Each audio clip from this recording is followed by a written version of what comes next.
Next at 10, what's next for the street vendor scene in NODA following the end of a 6-month trial program? I heard a couple gunshots go off. I thought it was balloons at first. It was loud, and then it kept going on, so I ran right into the locker room after I got off the ice. Plus, tragedy at a youth hockey game after a shooting leads to 3 people dead, including the suspect. Hear the reaction from frightened spectators. And a legend in the film industry with a career spanning 8 decades. The world of cinema remembers Robert Duvall after his death.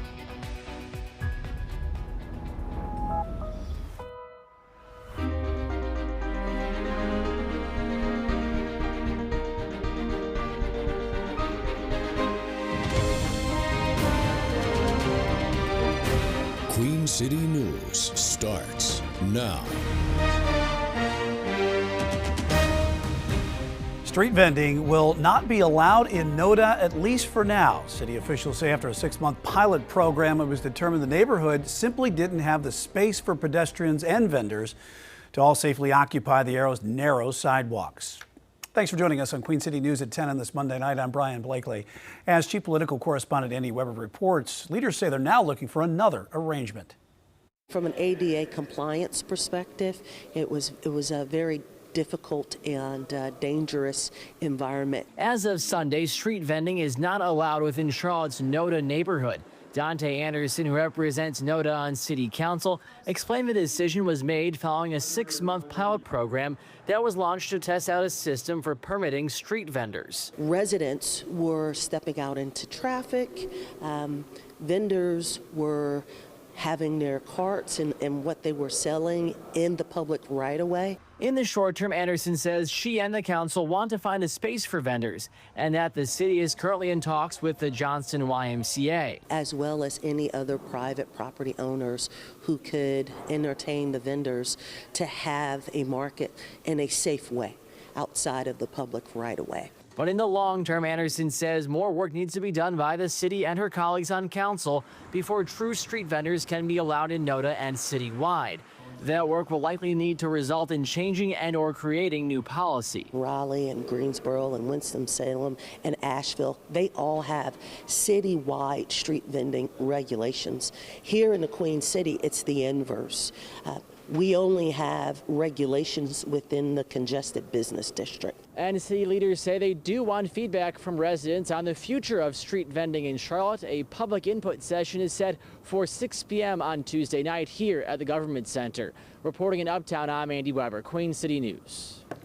Gastonia police are still searching tonight for a teen who has been missing for a week. Jamilt Veracruz was reported missing in Gastonia when a friend gave her a ride to a McDonald's near the outlets in Pineville, and that was the last place anyone saw her.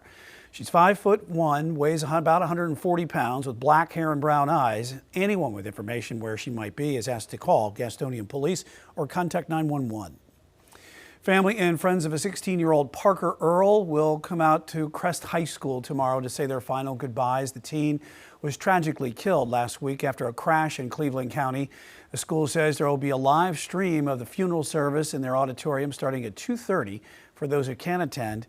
And you can find that link on the stream on the Crest High School Facebook page. 4 people have been arrested in connection with a vehicle theft ring spanning across North Carolina. The groups allegedly stole 17 dirt bikes in Yadkin County last week as part of the high-profile heists. The group also suspected of stealing cars, ATVs, lawn, and heavy equipment all across the state. Investigators are continuing to analyze electronic evidence, and additional charges are expected. A Garner woman is facing several charges tonight after she was accused of impersonating an orthodontist and charged thousands for work that she wasn't licensed to do. 42-year-old Ebony McBean is charged with practicing medicine without a license, as well as receiving thousands from patients under a false pretense. Beyonce Ray was one of McBean's patients. She says she has endured years of emotional and financial pain thanks to McBean's fraud. She had the whole setup and everything. Like, if you was to walk into her place of business, you would think that it's legit. The way that she knows what she's doing, it makes it seem like she's legit. The certificates on the wall, the license on the wall, everything seems legit.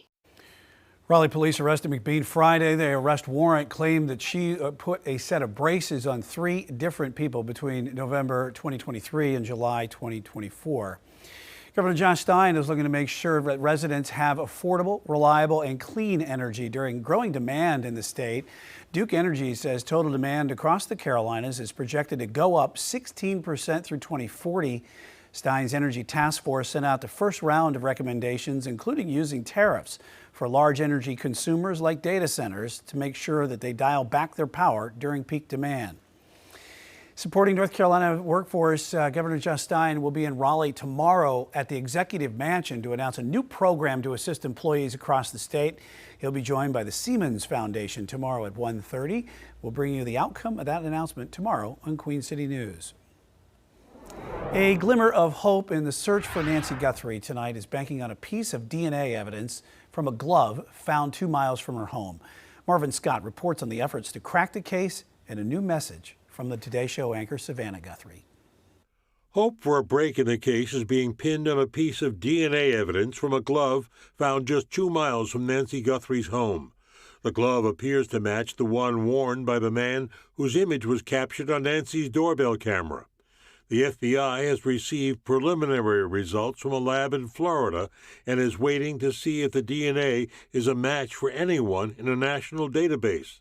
Authorities are using physical, digital, and biological tools, including a sophisticated signal sniffer attached to a helicopter, in hopes of picking up a ping from Nancy's pacemaker. The 84-year-old mother of Today host Savannah Guthrie has not been seen for over 2 weeks now. She is believed to be in fragile health and need of medications. Her family is holding out hope that she is still alive. Her daughter has made another tearful plea for her return. To whoever has her or knows where she is, it is never too late to do the right thing. And we believe in the essential goodness of every human being. And it's never too late. The FBI has determined from analysis of video from the doorbell camera that the person they're looking for is a male, approximately 5'9" in height, of average build. They're also trying to track down where the $10 gun holster seen in the video was bought, with hopes of identifying the man. There is a $100,000 reward still being offered by the FBI. In Pawtucket, Rhode Island, a shooting at an ice rink left 3 people, including the shooter, dead and 3 others in critical condition at the hospital. During a press conference just a little less than a half hour ago, Pawtucket's mayor and chief of police spoke about the shooting. They say the shooter was there to watch a family member in the hockey match, and a good Samaritan stepped in to try and stop the shooter. Pawtucket Police Chief Tina Gonsalves says that shooting appeared to be a targeted event, but is not releasing the names of the victims just yet. I think it was like mid-play. I heard a couple gunshots go off. I thought it was balloons at first. It was loud, and then it kept going on, so I ran right into the locker room after I got off the ice. I heard about, like, it was a lot. I really didn't know. About, like, 13-ish. I don't know. The chief indicated that all the victims killed in the shooting were adults. The department is now asking the public to share any video from the event they have with police. The United States is looking to ramp up its military presence in the Middle East as high-profile talks with Iran loom. At the same time, Iran has also begun performing military drills in a key shipping corridor. Maddie Beertemple reports on what we should expect from tomorrow's meeting. This meeting is all about the U.S. trying to limit Iran's nuclear program. The Trump administration maintains that Iran can have no uranium enrichment in any deal. Iran, though, has said that it won't agree to that. U.S. warships heading to the Middle East and Iranian naval drills happening in a critical waterway for oil. It comes ahead of talks between the U.S. and Iran in Geneva Tuesday. Secretary of State Marco Rubio says the U.S. hopes to strike a deal limiting Iran's nuclear program. The president always prefers peaceful outcomes and negotiated outcomes to things. Some lawmakers, like South Carolina Republican Senator Lindsey Graham, are calling for more than that. The best answer to all the problems created by Iran is regime change. President Trump has threatened to use force against Iran if they don't reach a deal or if the country kills peaceful protesters. House Minority Leader Hakeem Jeffries says any escalation needs to involve Congress. The power to declare war is exclusively given to Congress. Meanwhile, in Geneva, Iran's foreign minister posted on X, quote, I am in Geneva with real ideas to achieve a fair and equitable deal. What is not on the table, submission before threats. That foreign minister met Monday with the head of the UN's nuclear watchdog agency. Iran stopped cooperating with that group after its war with Israel last June. Since then, the agency says it's been unable to verify the status of Iran's uranium stockpile as Iran limited access to its nuclear sites. Before last June, Iran was enriching uranium up to 60%, a level that could let the country build up to 10 nuclear bombs if it weaponizes its program. In Washington, I'm Maddie Beertemple. Nice to see a return of that sunshine on this President's Day Monday. Temperatures getting a little bit warmer today, rising through the 60s, and it's about to get even warmer for the end of the week as rain chances return. All the details next, my Pinpoint Weather Forecast. The grind, the ups and downs are just, you really got to hang in there. Golf is a hard sport mentally and physically. She may only have a learner's permit, but when it comes to the golf course, this Charlotte girl knows how to drive. In tonight's Faces of the Carolinas, we'll tell you why she says she is ready for the big time.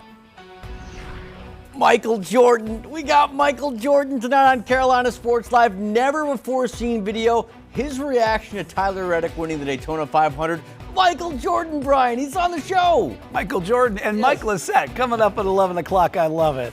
Thanks, Mike. You're watching Queen City News, the most honored and the most local news in Charlotte.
Two officers are hurt and an armed suspect is on the loose in the town of Beech Grove, Indiana, near Indianapolis. Police responded near the town's high school and sent out a message for residents to shelter in place. One man whose granddaughter goes to the high school talked about the moment he learned the suspect was still at large. Setting up the house, and it came across as just mainly a police shooting or just a shooting, and then it came across as manhunt, 2 officers shot. So yeah, it's definitely different. Police there told residents to report any suspicious activity they see to 911. Measles cases continue to climb across the country, including the largest outbreak in South Carolina's upstate. But as vaccination rates decline, public health experts continue to stress the shots are the best way to protect yourself. Dr. Amy Edwards studies pediatric infectious disease at Western Reserve University. She says there's a direct connection between vaccine rates and the outbreak. Fewer and fewer kids are getting all of their childhood vaccines, and that includes the MMR. The main difference with this new variant is it does seem to be a little bit more contagious than some other strains. South Carolina has turned to free mobile health clinics to bring up vaccination rates. The next one will take place in Spartanburg in March. Early voting is underway in North Carolina, and absentee voting starts today. And those who have already requested a mail-in ballot will start to see them come in the next few days. The deadline to request those absentee ballots is tomorrow. Early voting runs through the end of this month. During this week, voting sites are open from 8 a.m. to 7:30 p.m. Local voting sites and hours are on our website at qcnews.com. Primary election day is Tuesday, March 3rd. Turning the front porch to a music stage as the city of Conway, South Carolina launched the first ever Porch Fest with bands from across the area performing on their front porches. Maddie Codispati reports tonight on why those bands said it was a chance they couldn't miss. Neighborhoods in downtown Conway give local artists a different kind of venue, turning their porches into stages during the city's first Porch Fest.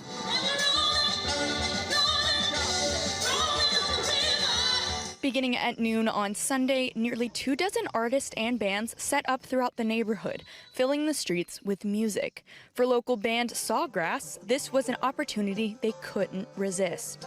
We play once a month right down here at Shanti's Pizza the last Saturday of every month, so we figured there's something going on in Conway, needed to be a part of it. For the Picadillos, it's a chance to perform in a city they love. We've enjoyed playing for Conway. We really like Conway, and it's really turned into a great place recently. Both artists say they never expected to end up on this kind of stage, but say it's somewhere they love to be. Not really, no. I'm personally very honored that our group has chosen to be among the groups that play. I'd rather play on my porch than sitting in some bar or on a stage somewhere. This is where we'd rather do it. The weather during the event was less than ideal, but that didn't keep people from coming out to support. We've been in a lot worse conditions. We race sailboats, and so it can get kind of wet. Both bands say they would hop on any opportunity to play this event again. We've committed. Anytime we can be a part of anything Conway's got going on, we're willing to do it. We love to play, and every opportunity we get, we'll try to get out and play. Organizers say they hope to make this an annual event in the city. Let's get to the weather right now as you take a live look in the mountains at Banner Elk. Got dropping temperatures tonight after a warm, beautiful Monday.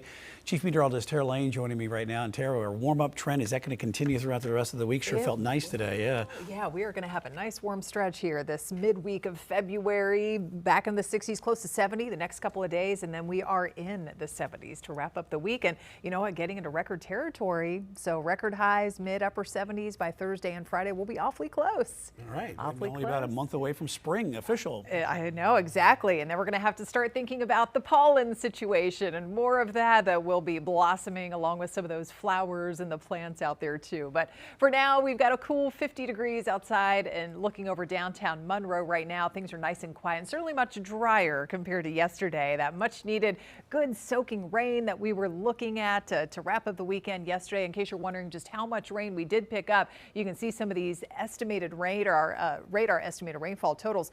Generally about an inch, even close to 2 inches in parts of the area. So pretty much what was expected. Some of you got a little less than an inch, some of you a little more than that, but basically from the mountains down through the foothills, the Piedmont and points east, some pretty hefty rainfall amounts picked up out there. Again, tonight we're dry, looking live over Independence Boulevard, heading into East Charlotte, right at 50 degrees from the airport area, light south wind. Could have a little patchy fog maybe developing out there late tonight, early tomorrow morning, but nothing too much or widespread to get in your way. 65 ended up being our official high, warming up earlier today, but still, rising well above the average, still well below the record high today of 82, but those 70s going to be our records for later in the week. So getting close to that. 38 degrees was a low this morning, and it'll be a similar feel heading outside early tomorrow. We're already down to 37 degrees, a little cooler there in Albemarle compared to, say, the 46 in Monroe, 46 degrees in Chester, South Carolina, up through Hickory as well, and still only just sitting in the high 30s to lower 40s up in the mountains. High pressure is in charge. Only looking at some of these scattered clouds moving in from the north and west into the day tomorrow. We'll start dry with some sunshine sunshine. Again, maybe a touch of patchy fog here and there early tomorrow. Temperatures for the most part bottoming out in the mid to upper 30s. We'll have some isolated colder spots like Albemarle already in the upper 30s, so a little closer to that freezing mark early tomorrow. But warming conditions, if you're a fan of that, you're going to be loving how it feels outside the next several afternoons right through the end of the week. However, it's not going to stay totally dry all the time. We are going to be picking up some late week rain chances, but the highest chances don't really develop until later on and heading into the weekend. And behind this final front coming through, that's going to drop temperatures too by Sunday and heading into early next week. Not as warm of a start to next week, but lots of sunshine tomorrow. Just some extra scattered clouds around. That high temperature getting that much closer to 70 degrees. Notice on Futurecast, not too much going on through about 5 p.m. tomorrow. By the end of the day on Wednesday, along with some additional cloud cover, couple of isolated showers can't be ruled out, mainly across the northern tier of the state and up in the mountains. And as we're sticking with the rain chance into Thursday, still the best chance of seeing any of that wet weather will be up there for you all in the mountains and up towards, say, the Triad area, maybe Ashe County. So still largely dry through the Piedmont until later on Friday. That's when the shower chance starts to increase a little bit. Nothing too heavy to wrap up the week, but check out as we fast forward into Saturday, some heavier showers could be around from morning through the afternoon, and that chance will stretch into Sunday as well. Mountain forecast, look at this. Highs warming close to 60 the next couple of days, low 60s, but with some scattered showers at times Thursday and Friday, and there's that cooler flow returning heading into the weekend. So 7-day forecast shows those warming temperatures, 70s for Thursday and Friday, still hovering in the 60s on Saturday, but then we're back in the 50s for a couple of days at least going into next week. Tara, thanks. A roof leak and a postponed Checkers game has some asking questions about Bojangles Coliseum, the concern about funding for the 70-year-old popular structure. Plus, Wake County parents left without worried about privacy after they learn about a tie between Jeffrey Epstein and the company that takes school photos for their children. You're watching Queen City News, the most honored and the most local news in Charlotte.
Fans of the Charlotte Checkers got a holiday treat today after an issue at the aging Bojangles Coliseum postponed Sunday's game. A roof leak brought fans' excitement to a halt as crews quickly got to work to fix the issue. Queen City News anchor Will Lewis spoke to managers of the property about the funding to keep the popular 70-year-old venue up and running. It was time to drop the puck at Bojangles Coliseum until fans say they saw the message on the scoreboard. There was a little bit of confusion because they weren't really saying why it was being postponed. Many say before going home Sunday, there was a tarp over the ice and trash cans spaced out to catch water leaking from the roof. A day later, returning fans spotted a worker checking out a particular area on the building's roof. Nick Capuzzi says at least he made it out of his car for the makeup game because it wasn't the case on Sunday. It was a bunch of traffic. It was all packed. No one told us anything. And it was just a bunch of chaos, I felt like. The Charlotte Regional Visitors Authority maintains the Coliseum, and while they're still working to determine the cause of the exact leak, the City of Charlotte budget shows that maintaining the Coliseum and Ovens Auditorium next door went up by $1.5 million. CRVA released a statement saying, quote, "Our priority remains supporting the Checkers and ensuring a safe environment for players, staff, and guests. The $5 million for maintenance at Ovens Bojangles in 2026 is close to a 43% increase in funding from 2025. In 2024, funding for maintenance was $2.4 million. That same year, CRVA hired architects to look at renovating the 70-year-old Coliseum, but those results haven't been released yet.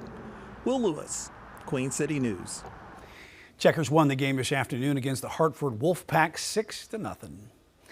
Day 3 of a partial government shutdown with no end in sight. Why the clash over DHS funding has turned into a social media blame game. And an icon in the world of cinema dead at 95 years old. How Hollywood is remembering the life and legacy of Robert Duvall. You're watching Queen City News, the most honored and the most local news in Charlotte.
Today marks the third day of the partial government shutdown as Democrats and Republicans remain divided on funding for the Department of Homeland Security. As Gabrielle Caracciolo reports, it's now turned into a social media blame game of lawmakers out of the Capitol. The U.S. Capitol sits empty with lawmakers out of town despite another partial government shutdown. It's the third in a matter of months, this time impacting the Department of Homeland Security. Call your Democrat senator. Say, why aren't you paying the TSA agents? Over the holiday weekend, lawmakers posted on social media, each blaming the opposing party for the shutdown. Why don't you ask Republicans if they are willing to shut down the government because they don't want to have any accountability and they want to keep allowing ICE and CBP to murder people on the streets? That's the real question you should be asking. The Democrats shutting the government down because they want to unmask ICE agents so they can harass law enforcement.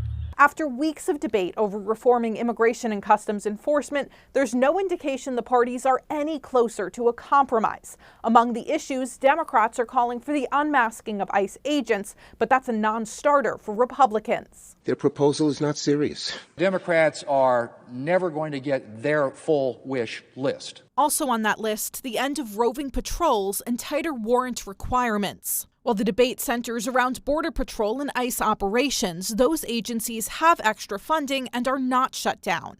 It's workers within the Coast Guard, FEMA, and TSA who are expected to keep working without pay. And as with past shutdowns, TSA agents may start calling out, leaving long lines at airports. In Washington, I'm Gabrielle Caracciolo. Parents in Wake County are concerned tonight after learning that Life Touch, a company that takes school pictures, was referenced in the newly unsealed Epstein documents. The files mentioned Leon Black, who is the former CEO of the equity firm that owned Life Touch's parent company. Some parents say they're worried about what this means for their children's privacy and who has access to their pictures. It's very scary. I think at this point, moving forward, it would be wise of the school administrations to take a step back, cancel those contracts, and start looking into local photographers and supporting our community by supporting small businesses that are local photographers. Wake County Schools says they're aware of the concern, but say it's a decision school by school. And when it comes to what company takes the pictures, parents can also opt out of the Life Touch photos. In the ongoing effort to cut down on the stress at the DMV, organization has announced new mobile kiosks across the state, including here in the Charlotte area. Judith Rotania shows us how they work.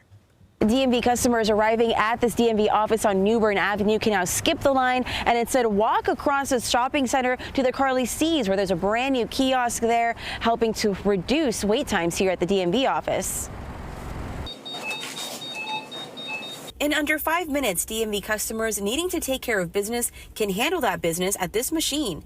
NCDMV's self-service kiosks allow customers to renew licenses, register to vote, renew vehicle registrations, and pay property tax on new vehicles. Every little step we take, the more we move online, the more things we do in the office to create efficiency, it's going to continue to drive that down further and further. DMV Commissioner Paul Tyne says these kiosks and getting permission from the legislature to move certain transactions online rather than in person only are helping to cut down wait times. He reports wait times are now under 40 minutes. Having this machine in the same shopping center as a DMV office will also be helpful when wait times are surpassing that time. When we're triaging during our busy times, we're going to tell people to come over here if we're really busy and they can do their transaction online. There are currently 20 self-service kiosks across Wake, Cumberland, and Mecklenburg counties. More are on their way, including one coming to Fort Bragg in April. The more choices that we can give our customers, the better off they're going to be, and the happier they are going to be with the services from the state. And if you do plan to use one of these kiosks, make sure that you have your ID with you as well as your car registration. There will be a fee added on to that transaction as well. There's about a $5 transaction fee and a credit card processing fee as well. A major expansion is coming to the South Carolina upstate in the form of new automotive jobs in the town of Greer. DMA Industries is headquartered in the Low Country, but will now be expanding to the northern part of the state. They say the position near Inland Port Greer, close to other automotive companies, was crucial to the success of the move. The inland port there in Greer was real important to us. We utilized today the Dillon Inland Port, so we knew we wanted to be located near that transportation corridor. New facility is expected to be up and running by July. Residents in one Virginia neighborhood awoke to a massive boom Sunday night following an explosion in the town of Centerville. Randy Bass spoke to some of the folks who had to leave their home to get to safety. Just heard a big boom, and we checked the back, and we came out the front, and we just see a big ball of fire, and we run out. A massive home explosion rocking Quail Pond Court in Centerville Sunday night. People springing into action, guiding their neighbors to safety. The gentleman was the of the house that was burning on the corner of the deck, and I ran straight to him, told him to jump. He jumped, kind of broke his fall. On Monday, red tape striped across the doors of evacuated homes, crews telling them to leave over fears of gas leaks. We just started packing up. You know, we got 3 kids and a dog. Gas and fire crews had been in the area all day Sunday responding to reports of gas leaks, with some neighbors reporting a smell before the explosion. Now left waiting as crews canvass the neighborhood. We'll just have to wait and see what they do here, what they find. And then, I mean, I'm hoping it's a day or two, but I don't know. I've never been in this situation before. More neighbors stopping by to see the scene Monday rocked after seeing and feeling the blast. It is very scary. Knowing that there's a main gas line through this common space here, and it's always been kind of like a worst nightmare of like, what if something were to happen with one of these gas lines? One Colorado company is making some big contributions when it comes to the recycling industry. Denver-based AMP is using AI and cameras inside recycling facilities to find materials that weren't disposed of correctly. Experts say implementing AI in that process can cut the time it takes to complete it in half. Pulling out the recycling that wasn't either separated at the curb or at the house, and we're pulling all the organics and other types of material that could be reused associated with that. So really taking a diversion rate of a normal community kind of in that 10 to 15% to north of 50 to 60%. Technology is also making it possible to recycle more difficult materials like plastic bags. It is being called a curling controversy in Italy right now, as players have been accused on 3 separate occasions of something called double touching the rock. Nick Smith tells us what that means and why it's led to some heated confrontation on the ice. There's a curling controversy at the Winter Olympic Games in Italy. On 3 different occasions, players have been accused of something called double touching the rock. That's the large stone puck that gets pushed on the ice. It's in the rule book as being you can't touch the granite of the stone after you've let it go. It's considered a burned stone. Joe Polo, U.S. curling Olympic gold and bronze medal winner, tells News Nation double touching happens more than people realize, either by mistake or possibly on purpose. During a recent men's game, Oscar Eriksson of Sweden claimed Mark Kennedy of Canada cheated by double touching, and things got heated. Kennedy had this profanity-laden, expletive-laden outbursts, like, you know, with Eriksson. After a warning from World Curling, Kennedy reportedly said he regrets the language but claims he didn't cheat, and the team thinks they're being targeted. According to Lucas Weiss of The Atlantic, outbursts are not common in this sport. You would see this in American football or hockey, but not curling. But then after, there was a video that circulated on social media where it was clearly obvious that that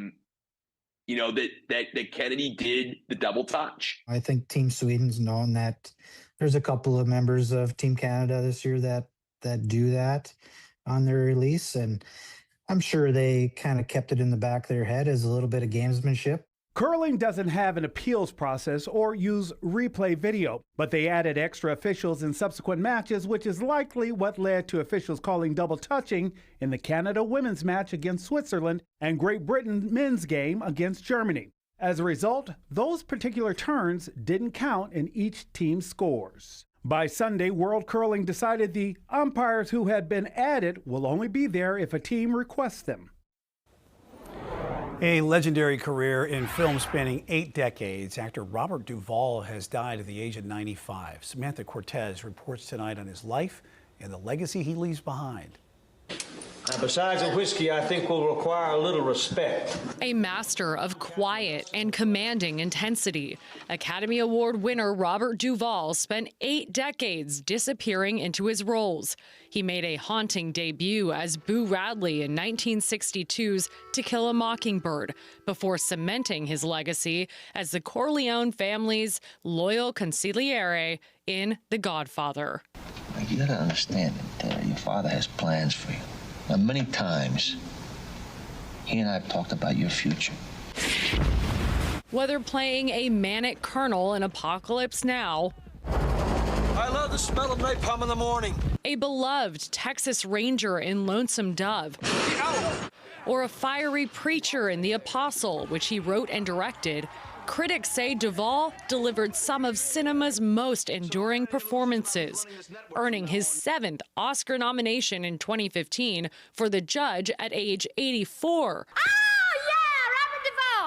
But it was 1984 when he won Best Actor for his soulful turn as a washed-up country singer in Tender Mercies, for which he composed and performed his own ballads. In the morning, dear, let me know if you're staying behind. I'm very excited, very happy, very moved, very everything tonight to be up here, to be singled out from among all these very talented people. Duvall and wife Luciana stopped by KTLA over the years. There's Robert Duvall, and you should invite him to come to the opening of your friend's tango shop. And down the street, his handprints are cemented on Hollywood Boulevard. Luciana announced his death, saying he died peacefully Sunday evening in Virginia, adding, "Bob gave everything to his characters and to the truth of the human spirit they represented. In doing so, he leaves something lasting and unforgettable to us all." We're checking that weather here this evening on this President's Day Monday. Of course, we're cooling down. We've got 50 outside of our studio so far after what was a warmer and drier day. Most high temps in the 60s, and those numbers will be just going up by the end of the week, with some rain chances returning as well. The Point Weather Forecast is next. She's not old enough for a license, but when it comes to the golf course, she sure can drive. We'll introduce you to a Charlotte girl who wants to go pro in tonight's Faces of the Carolinas. You're watching Queen City News, the most honored and the most local news in Charlotte.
Queen City News honors Black History Month. NASCAR driver Bubba Wallace is one of only 2 black full-time drivers in NASCAR. He drives a number 23 Toyota Camry for 23XI Racing. Bubba first drew headlines in 2013 when he became the first African-American in 50 years to win in one of NASCAR's 3 national series. He topped that in 2021 when he'd become the first black driver to win a race in the Cup Series since Hall of Famer Wendell Scott did in 1963.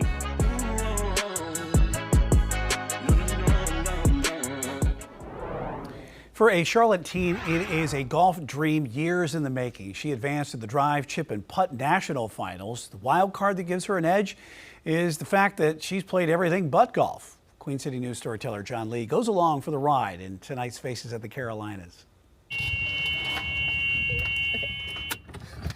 For Elizabeth Guthrie, this golf cart is a familiar set of wheels. She took me along on a regular commute in pursuit of excellence at Carmel Country Club. I guess you'll be driving in real life soon, right? Soon, yeah. I've got my permit, so I'm trying to drive as much as possible. She's not 16 yet, but on the golf course, she has a license to drive.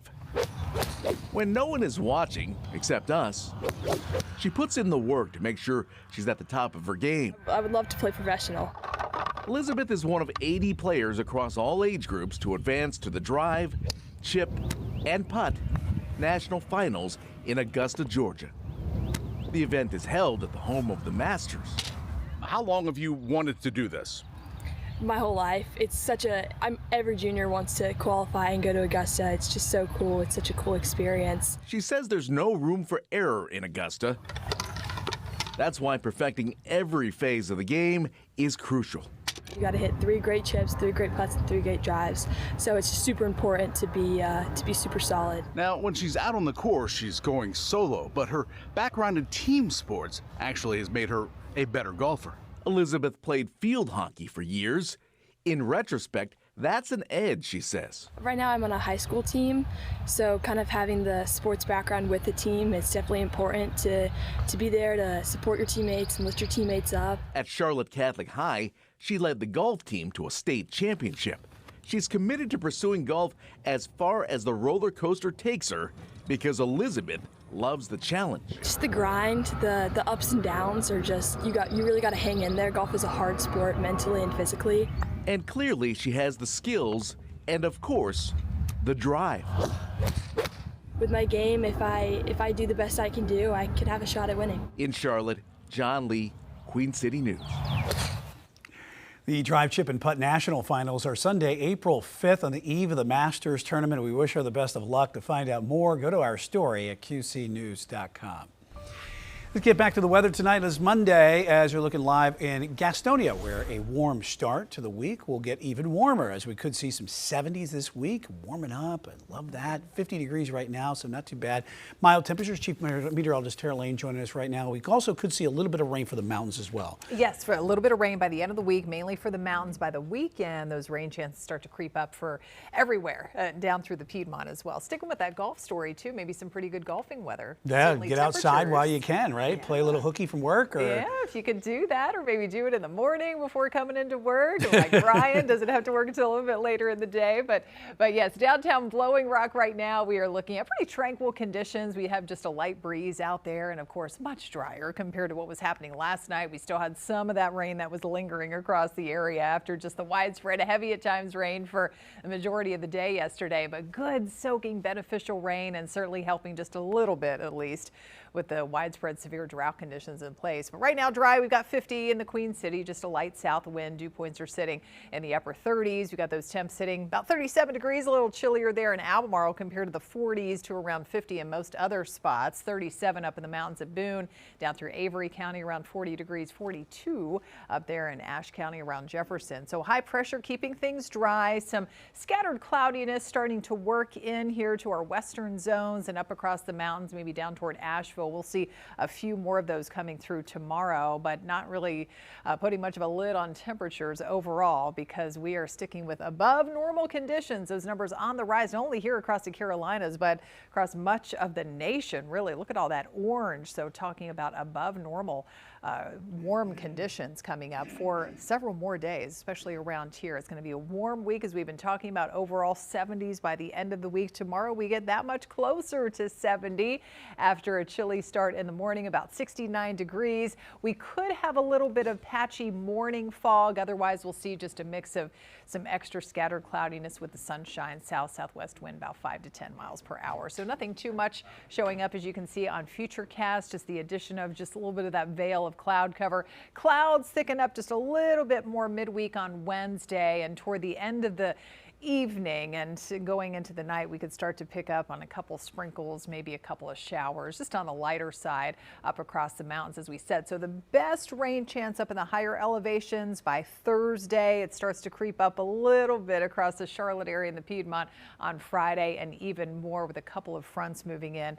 And for the weekend, that's going to drop temperatures again too by the end of the weekend. So this above normal regime gets kind of shoved off to the west a little bit here, and so we're going to be back to either closer to normal. Normal high these days is about 57 degrees, or even a little bit below that, especially by early next week. So here's a look. We've got high 60s, low and mid 70s for Thursday and Friday. Record highs for Thursday and Friday, about 76 to 77 degrees respectively. So now we're flirting with that number, especially by Friday. Saturday, we come down a bit with the extra rain chance, a higher rain chance, and some extra cloudiness, about 66 degrees, and we'll be about 10 degrees cooler to wrap up the weekend on Sunday, and cooler yet to kick off next week. So up and down we go with these temperatures. It's that time of the year. All right, so lows tonight, just waking up to chilly conditions eventually by morning all around, mainly in the mid to upper 30s. Will be a little closer to freezing out there in the Albemarle area tomorrow afternoon. Back in the mid and upper 60s for most neighborhoods. Will be around 60. Not too bad at all up there for you all in the mountains. 68 degrees and turning breezy starting Wednesday. It's going to be a little gusty for the end of the week and heading into the weekend with those fronts nearby. 70s Thursday and Friday, and there's the shower chances sticking around for the weekend. Tara, thanks. It is a field trip for the pups. We're going to take you on a ride of a much different kind of party bus. That bus is a little rough. Yeah, it's good. Oh, yeah. It's for the dogs. You know, it's for the dogs, for sure. Yeah, Mike joined us right now. Everybody wants to be like Mike tonight. I could keep going. Yeah, no. We got Michael Jordan. Never seen footage of Michael Jordan celebrating Tyler Reddick's win from yesterday. Plus, Duke looking really, really good once again. 30th straight home win. They took care of my alma mater, Syracuse, and they did it with ease. It's all tonight in about 8 minutes on Carolina Sports Live. Looking forward to it, Mike. Stay right there. You're watching Queen City News, the most honored and the most local news in Charlotte.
offering a different kind of shuttle service. That's what you can expect from the Pup Wagon in California. A couple from the Valley got the idea from the pup field trips as a way to help them get some exercise for owners who are short on time.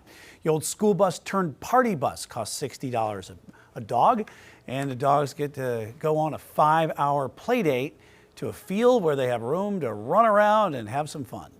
We have a lot of different dogs in different ages, and some of them are even retired therapy dogs that really haven't had a chance to go out and be dogs. And it gives them an opportunity to be a dog and go out and run around and exert some energy and come home and just relax. Forsyth say they see all kinds of dogs come through the bus, including some therapy dogs, as you just said, who don't always get the chance to burn off their energy. 6-year-old Pittsburgh girl has landed herself in the record books after her viral campaign to sell Girl Scout cookies. The genius sales pitch from Pim Neal has sold more than 100,000 boxes, which is a season record. Pim says she has wanted to be a Girl Scout since she was 3, but her family had trouble finding her a troop that could accommodate her special needs. And now that she's broken the record, Pim says she wants to sell even more cookies.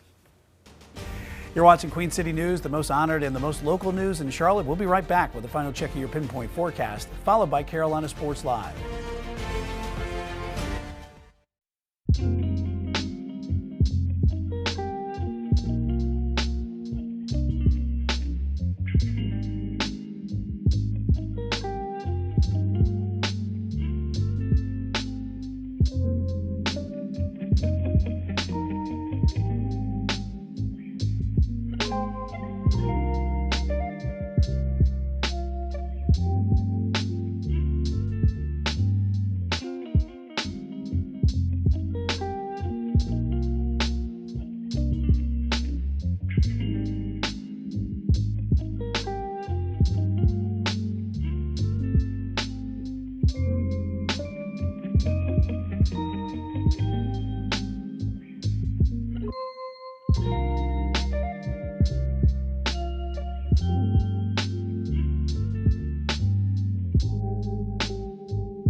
Download the Queen City News Plus app on your smart TV using either Roku, Apple TV, or Amazon Fire device. Carolina Sports Live coming up next at 11. And coming up tomorrow, you can see an episode of Order in the Court at 11 o'clock with myself and Chief Legal Analyst Colleen Rhodes, followed by Pinpoint Weather University leading up to Queen City News at noon. Watch it all on our Queen City News Plus app.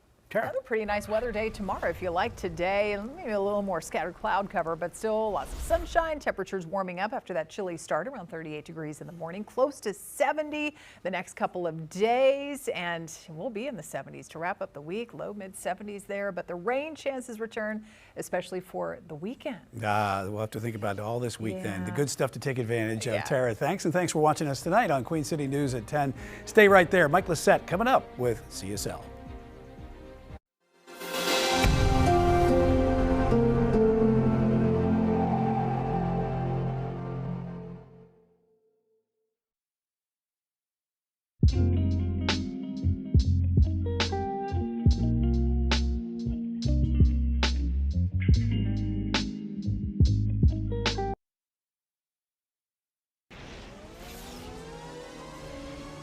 Now, it's CSL, Carolina Sports Live.